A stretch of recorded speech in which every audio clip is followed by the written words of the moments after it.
Hello, good evening, good welcome.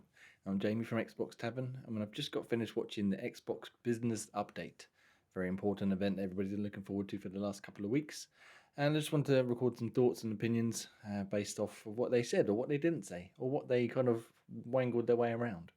If you're not familiar, Xbox recently has been in the news because a lot of people were panicking over rumors that they were going to go third party or they're going to bring their console exclusives to other platforms, be it date and date or delayed or all manner of rumor and speculation. And it ranged from titles like Hi-Fi Rush to Pentiment to Sea of Thieves to Starfield to Indiana Jones to Halo and beyond. Everybody went a bit mad. We considered, I should say, we discussed a little bit about it on our weekly podcast, which we do each and every Sunday, 8 p.m. ish, on this very YouTube channel. But we wanted to wait really until they did this development. Um, it was about 20 odd minutes of Phil Spencer, Sarah Bond, Matt Booty, and Tina Amini basically discussing the future of Xbox. They all seemed very on edge, a little bit nervous perhaps, a little bit tense, which is fair enough considering the amount of hate and vitriol they've been getting the last couple of weeks. And they sort of broke it down to a few different aspects of games, hardware, Activision Blizzard, which is what I think the main gist of the story was going to be until these rumors come out. And they said some stuff without really saying a great deal. They kind of skipped over um, very specific information, which I guess they kind of have to, which might piss a few people off, I imagine. But Phil Spencer basically said at the minute there's 4 games that are coming to other platforms, but he wouldn't say what 4 they were, which is not really helpful. They really should have said at least a couple of them, if not all 4. Ideally, they should have said all 4, I think. But he did hint that 2 of them are smaller. Yeah, I don't think he said single player. I'll have to go back and listen, but he definitely said smaller titles, which can get a new lease of life on another console and potentially offer opportunity for sequels or other games in that ilk or that sort of style to come out on Xbox and other platforms perhaps in the future. And the other 2 are more service-based games, which I mean, there's got to be a given that Sea of Thieves is one of them. But the other one, I mean, special guest Pete suggested in our group chat that Redfall could be one. I don't know if that would be necessarily a wise idea considering the amount of shit Redfall got when it came out, including from us and from yours truly. Um, but yeah, so we'll see. He said they've got their own announced timetables, which we'll find out very soon from each individual publisher or studio, I should say. So we'll find out very, very shortly. But I mean, the rumors of Hi-Fi Rush and Pentiment, I think, pretty much covered the first 2 games. And like I said, Sea of Thieves and To Be Determined. I must admit, I'm very tired. I'm struggling to think of another live service that Microsoft have that isn't already on another consoles like Minecraft. So yeah, we'll see what comes up there. And then they went on a bit of a rant about, not rant, sorry, in depth about how much they want to expand Xbox business, going from cloud and PC and consoles, and they will from time to time, consider other platforms as well. Uh, they spoke about cross play, cross save, cross progression, trying to show that it's not that if you play on Xbox, you don't have to feel like you're sort of stuck on Xbox. If you wish, you can go and play on PC with the Play Anywhere program they have, or play with your friends on PlayStation or Switch or whatever other consoles come down the line. And they talked about sort of game preservation with back compat and trying to respect people's purchases, etc., etc. And it was all very businessy, which I must admit is not really my strong suit, as I say many times on a podcast, and it sort of glazed over a little bit.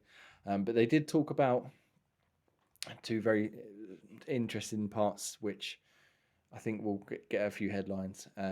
One being that they already looking to the next gen and looking to the future of Xbox. And I'll have to get the exact quote from Sarah Bond, but she said something to the effect of they want to make it the most impactful and most sort of biggest jump in terms of power, in terms of the ability of the consoles or hardware we were playing on that we've ever seen. I mean, we've already had some pretty beefy leaps from 16-bit to 32-bit to 128-bit to Xbox One to Xbox Series X and stuff like that. So to come out with a relatively off the cuff but bold statement was quite interesting, because she could have quite easily just said, "We're considering next gen. We'll get to it when we get to it." But the fact that she said they've got more to announce, and that it's going to be a huge leap, as well as she threw in at the end of the year, towards the end of the year, so we could be finding out about the rumors, and the leaked diskless Series X version, and then perhaps even hardware beyond that. Who knows? Um, that will be one of the big things I think that come away from it. And the other one was, I mean, Diablo 4 is coming to Game Pass. They said that Activision Blizzard games will be coming to Game Pass, starting with Diablo 4 at the end of March 28th, I think it was, which is quite exciting. And they also threw, again, that sort of off the cuff comment, but they kept talking about games coming to Game Pass day one, Xbox games coming to Game Pass day one on PC and console. And they said all our games from all of our studios will be coming to Game Pass day one. A lot of the rumors going, prior to this, were that Call of Duty would never come to Game Pass day one because it was obviously on PlayStation, and because it was such a massive franchise. Perhaps they wouldn't be able to wrangle it, but that sentiment kind of implies that they can. So I don't know if this year's one will come, because obviously they've still got a couple of years, I think, with the PlayStation marketing. But perhaps 2026 we could see it coming day one. That would be very interesting and a very big move. I think that's going to be one that really changes the game and sort of pushes Game Pass even further, because obviously Call of Duty is Call of Duty, and I don't need to sit here and explain to you why that's a big deal, especially if it does come to Game Pass day one. They did talk about, again, not not looking at bringing games to other consoles constantly, but they wouldn't rule it out necessarily. They're sticking with the 4 for now, which they wouldn't announce. But they did say that if it makes sense, that they may consider other options for other future titles. But he did specifically say, because Tina Amini asked him, no Starfield, no Indiana Jones coming to PlayStation 5 or Switch or wherever. It will be on the Xbox ecosystem only. And of course, day one Game Pass. So that can shut a few people up, because a lot of people obviously were getting very up in the air about when the Starfield DSE comes out. Starfield will be coming to PlayStation 5 as well. And I mean, personally, like I said on last week's podcast, and I'll say again next week and the week after and the week after, put them everywhere. It makes no difference to me. I play on Xbox because I like the Xbox console, I like the ecosystem. I've got all my friends on Xbox. But if you want to put your games on PlayStation, fill your boots. Maybe we could finally get the harmony of having everything everywhere, which would be lovely. But that's by the by. You can go and listen to my rant on our episode that we did this last Sunday. It was very dry again, very obviously businessy, because it was a business update event, not really anything, no flashy graphics and stuff, apart from when they announced Diablo 4 was going to Game Pass and they had a 2-second animation. But yeah, it was interesting, and hopefully it will have allayed some worries of, if you were worried for some bizarre reason that Xbox was going to go third party, even though really you shouldn't really worry about things like that. It doesn't sound like they are. It sounds like they're investing in cloud consoles, obviously Game Pass, and backwards compatibility, or game preservation, I should say. And they're not taking anything for granted, they're not taking anything away, which again is, they're not going to decide that things are going to go to PlayStation and be like, Xbox players, fuck you, ha ha ha ha.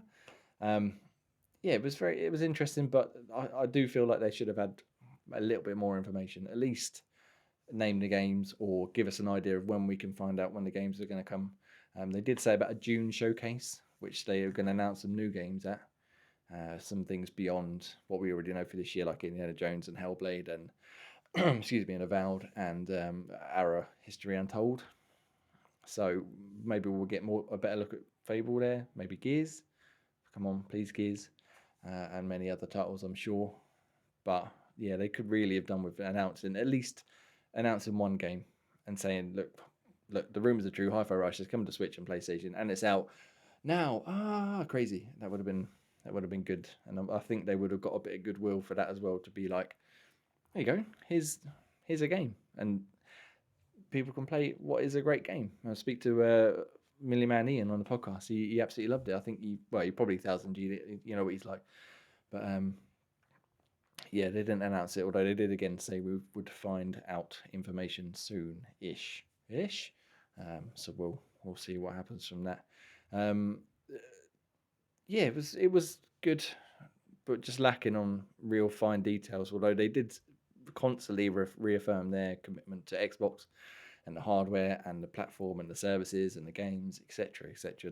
They were very um, pointed to continually say how much they wanted to be Xbox, how much they wanted Xbox to succeed, and how much they wanted to grow it, and how much they wanted the busyness um, to grow and to prosper. And Phil kept mentioning Xbox. Obviously, he wants it to do well, but he also wants the whole industry to do well, which I think has been his motto and his statement for years now. He even said he's been on this sort of train for over a decade, but he's the only one that I feel anyway out of the big three that really seem to want to do well for gaming as a whole, not just Xbox. Obviously, he wants Xbox to do very well because that's who pays him the monies, but he seems quite happy to support PlayStation, to support Switch with a few titles, and trumpet their big releases. Like when certain big games come out, he was always on there congratulating them on the release and stuff, because as he said, if we all play, then everybody wins, hey?